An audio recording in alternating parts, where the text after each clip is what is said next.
For decades, political information flowed in exactly one direction. You sat in your living room, and national broadcasters delivered a curated, unified set of facts directly to you. Participating in that system meant engaging physically. To support a candidate or a policy, you had to call a representative on a landline, attend a rally, or stand in a booth to punch a hole through a paper ballot. Then the internet splintered that single pipeline. The audience suddenly gained the ability to talk back, as a system built on mass broadcasting fractured into millions of interactive two-way exchanges. By the 2012 presidential election, political campaigns had adapted to this new environment. Volunteers tapped into massive databases to target specific voters, and candidates hosted online forums to mobilize millions of younger supporters. Moving our democracy online granted ordinary citizens reach that was previously impossible. However, this shift also exposed how poorly our laws and systems are equipped to handle a decentralized, constantly evolving network. To understand the cost of this shift, look at how we gather facts. Printed newspapers took hours to write, print, and physically deliver, and were strictly constrained by physical space and hard deadlines. Today, anyone with a smartphone can capture breaking events and publish them globally in seconds, bypassing the infrastructure of major news networks. But this flood of free content crashed the financial model of traditional media. As audiences moved online and stopped paying for subscriptions, newsrooms reduced the expensive, time-consuming investigative reporting that once held local governments accountable. We replaced human editors with software. Algorithms, known as news aggregators, now pull apart those daily bundles and push individual stories to the top of your feed based on user engagement and advertising revenue. We traded editorial oversight for raw speed. The responsibility for fact-checking unverified claims now falls entirely on the individual reading the screen. The government has rushed to match this new convenience. You can renew a fishing license, file your taxes, or sign an electronic petition directed at lawmakers without ever leaving your house. Yet data shows that clicking like on a political post rarely translates to change.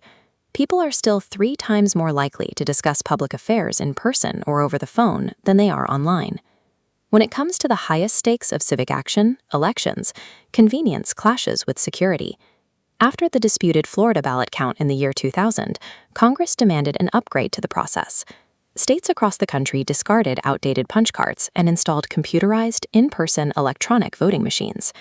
Some voters question why they cannot simply submit their ballots remotely via the internet.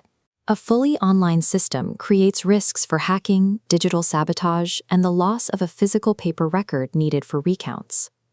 Digital tools make state interaction feel effortless, but applying that same frictionless technology to elections introduces vulnerabilities into the core of the democratic process. The economy relies so heavily on internet access that expanding high-speed broadband to rural areas and schools has become a top priority for federal and state leaders. This visual represents the debate over net neutrality, the rule preventing internet service providers from discriminating against certain data. Without it, providers could legally choke data speeds, forcing companies to pay for faster, tiered pathways.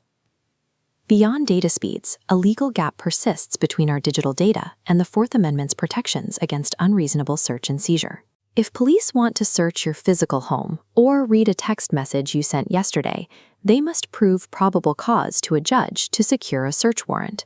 Because of outdated laws, that strict standard doesn't apply to everything online.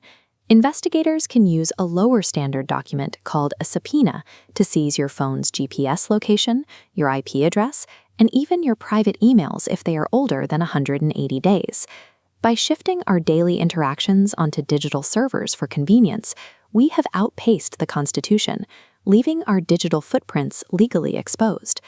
The advent of the internet redefined the battleground of active citizenship, requiring more, not less, community involvement. Modern citizens carry a much heavier burden. They must act as their own strict editors, recognize when algorithms are manipulating their attention, and fight to protect their privacy against laws written before the smartphone existed. We traded a quiet one-way street for a global microphone. Preserving democracy in this environment requires us to actively organize the noise.